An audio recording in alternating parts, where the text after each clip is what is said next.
пишешь. Вот якута такого сделал сейчас. Тундра в Якутии. 11 сантиметров длина лезвия, по обуху примерно 3 миллиметра. Тоже хамончик, но не такой невыразительный. Высоко не поднимай. Так вот идут ножны, я его вырезаю. Вот здесь вот, значит, две дырки просверлил, отверстие, то есть насквозь просверлил примерно 12-10 сантиметров сверло. И потом вот таким вот образом угребается это все. Рашпилем помогает, когда вот на гвоздь намотал кусок наждачки на суперклей. Сороковочкой даже вот это. А потом вот так вот вырезаю, рисуете рисунок. Вот тут так уже, как скульптор говорил, вот сейчас вот низ шерсти проходит.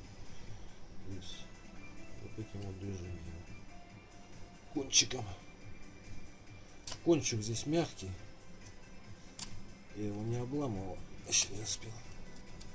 Но чем хорош, что он не выкрашивается, а гнется, короче. Гнется это раз молоточком стукнул, и он снова в рабочем состоянии.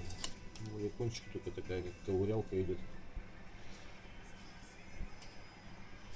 Смотрите, как удобнее, как лучше.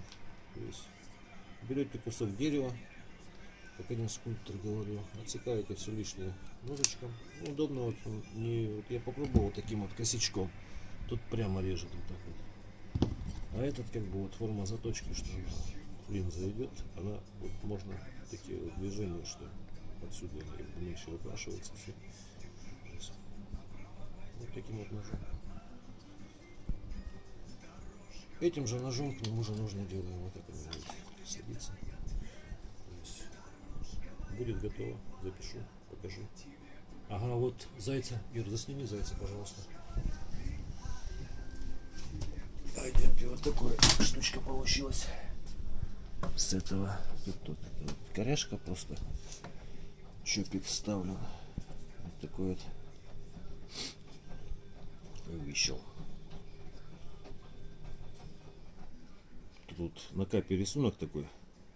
Он тоже как бы зайчика напоминает. Что по этому ножу могу сказать? Этим же ножом я резал эти же ножны. Продув отверстие, вентиляция клинка. Что еще могу сказать по нему? Ну, морилкой обработал, потом на гриндере наждачкой мелкой, потом воском обработал. Он легенький, где тянуть не может. Тут есть отверстие внутри, куда можно положить там брусочек, кресало, что угодно там. Вот такой вот.